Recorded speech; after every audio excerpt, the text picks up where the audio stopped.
आपका सारा सवाल का मैं जवाब देता हूँ, लेकिन 2 सवाल का जवाब आप मेरा दे दीजिए। कि ये बताइए कि जो है बीजेपी की तरफ क्या हो रहा है? एक चीज़ बार-बार आता है और सुनने में आ रहा है कि आने वाला समय में जदयू के जो आदरणीय नीतीश कुमार जी चेहरा हैं, वो चेहरा नहीं होंगे और चुनाव आते-आते और यदि चुनाव साथ में लड़ भी लेते हैं तो उनको महाराष्ट्र के मुख्यमंत्री जो थे तत्कालीन एकनाथ शिंदे के जैसा स्थिति हो जाएगा। इस पर आपका क्या मतलब है? जो सवाल आ रहे हैं उस सवाल पर वो बात नहीं कर रहे हैं, वो मुद्दे पर नहीं आ रहे हैं।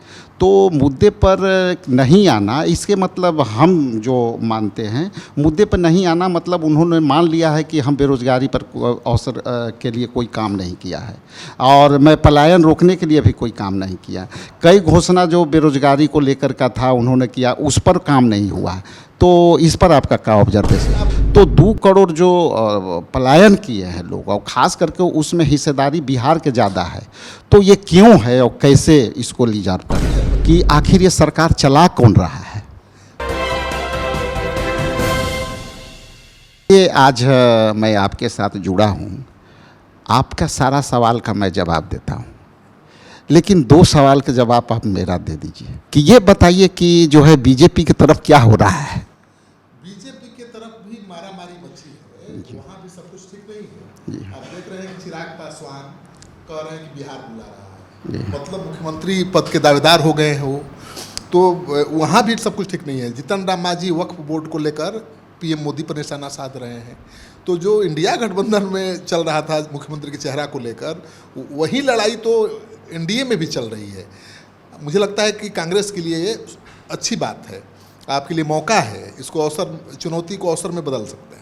एक चीज़ बार-बार आता है और सुनने में आ रहा है कि आने वाला समय में जदयू के जो आदरणीय नीतीश कुमार जी चेहरा हैं, वो चेहरा नहीं होंगे और चुनाव आते-आते और यदि चुनाव साथ में लड़ भी लेते हैं तो उनको महाराष्ट्र के मुख्यमंत्री जो थे तत्कालीन एकनाथ शिंदे के जैसा स्थिति हो जाएगा। इस पर आपका क्या मतलब है? हाँ, देखिए, महागठबंधन के नेता ये कोशिश तो कर रहे हैं ये मैसेज देने का कि नीतीश कुमार बीमार हैं, अस्वस्थ हैं और ज़्यादा दिन मुख्यमंत्री की कुर्सी पर कंटिन्यू नहीं कर सकते।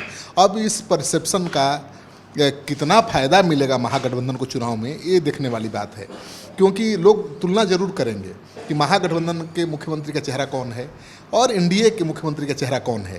तो नीतीश कुमार को आगे एनडीए कंटिन्यू करेगा कि नहीं मुख्यमंत्री की कुर्सी पर, ये सवाल उठना लाजमी है, क्योंकि महाराष्ट्र में जो कुछ हुआ उससे तो लगता है, वहाँ तो मुख्यमंत्री स्वस्थ थे, वहाँ तो मुख्यमंत्री नौजवान थे, यहाँ मुख्यमंत्री अपनी राजनीति की आखिरी पारी खेल रहे हैं।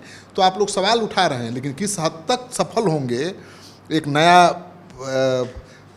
परिधारणा बनाने में कामयाब होंगे किस हद तक, इस पर निर्भर करेगा आपकी जीत और हार। लास्ट सवाल आपसे कि जो हम लोगों का जो सूत्र है वो बताता है कि ये लोग अंदर ही अंदर काफ़ी कुछ आहत हैं इस बात को लेकर कि जिस तरह से रोज़गार पर बात कर रही है विपक्ष की तरफ से, और ख़ास करके इंडिया गठबंधन के लोग जो बेरोजगारी पर और पलायन पर जो सवाल आ रहे हैं उस सवाल पर वो बात नहीं कर रहे हैं, वो मुद्दे पर नहीं आ रहे हैं। तो मुद्दे पर नहीं आना इसके मतलब हम जो मानते हैं, मुद्दे पर नहीं आना मतलब उन्होंने मान लिया है कि हम बेरोज़गारी पर अवसर के लिए कोई काम नहीं किया है और मैं पलायन रोकने के लिए भी कोई काम नहीं किया। कई घोषणा जो बेरोज़गारी को लेकर का था उन्होंने किया, उस पर काम नहीं हुआ। तो इस पर आपका क्या ऑब्जर्वेशन? आपने ठीक कहा कि पहली बार मैं देख रहा हूँ कि बिहार की राजनीति में रोजगार पर बात हो रही है, पलायन पर बात हो रही है, और प्रशांत किशोर इसका पूरा श्रेय ले रहे हैं। वो कह रहे हैं कि भाई हमने शुरुआत की थी, रोजगार को मुद्दा बनाया था, पलायन को मुद्दा बनाया था, उसको कांग्रेस ने आगे बढ़ाया, तेजस्वी यादव अब उसी मुद्दे पर आगे बढ़ रहे हैं। तो ये चुनौती तो है एनडीए सरकार के लिए, क्योंकि रोजगार आज की तारीख में पलायन सबसे बड़ा मुद्दा बनता हुआ दिखाई दे रहा है। लेकिन बिहार में तो आप जानते हैं कि जातीय समीकरण बहुत अहम भूमिका निभाता है।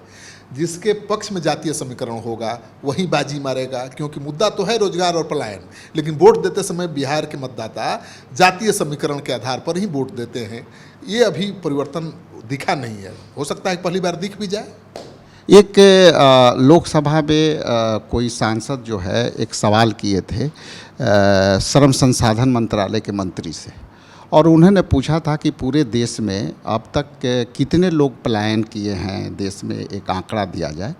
तो लोकसभा में वहाँ के मंत्री का जो वक्तव्य है कि अब तक जो फुल आंकड़े हैं जो रजिस्टर्ड वो लगभग 2 करोड़ है, लेकिन ऐसे बढ़ा हुआ है, लेकिन जो रजिस्टर्ड है वो 2 करोड़ है। तो 2 करोड़ जो पलायन किए हैं लोग, और ख़ास करके उसमें हिस्सेदारी बिहार के ज़्यादा है, तो ये क्यों है और कैसे इसको रिजॉल्व करना? रोजगार के मुद्दे पर काम नहीं हुआ, उद्योग के मुद्दे पर बिहार में बहुत जितना काम होना चाहिए था नहीं हुआ, ये सच है। और बिहार से 2 करोड़ लोग तो पलायन करते ही हैं, दूसरे राज्यों में रोजी रोजगार के लिए जाते ही हैं। विपक्ष ने यानी महागठबंधन ने, आपकी पार्टी ने, तेजस्वी यादव की पार्टी ने इसको पहली बार मुद्दा बनाया है। लेकिन सवाल ये उठता है कि आपके पास क्या है पलायन को रोकने का ब्लूप्रिंट? कोई एजेंट होना चाहिए ना। ब्लूप्रिंट अगर आप दिखाने में सफल रहे पलायन रोकने को लेकर, रोजगार देने को लेकर, और लोगों को अगर वो ब्लूप्रिंट पसंद आ गया तो आप भारी पड़ सकते हैं एनडीए पर। तो शायद इसीलिए जो है सरकार अपने मुद्दे पर नहीं आती है।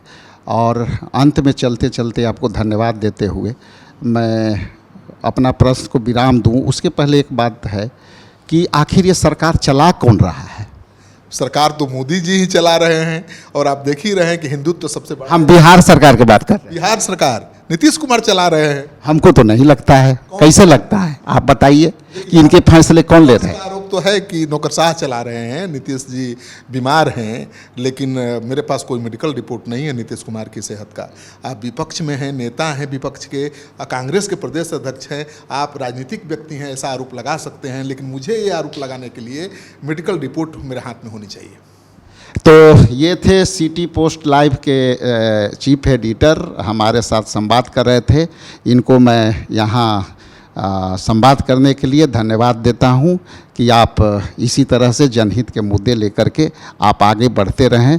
हम भी आपके साथ कदम से कदम मिला करके चौथे खंभे के रूप में हम साथ देते रहेंगे। बहुत बहुत धन्यवाद सिटी पोस्ट।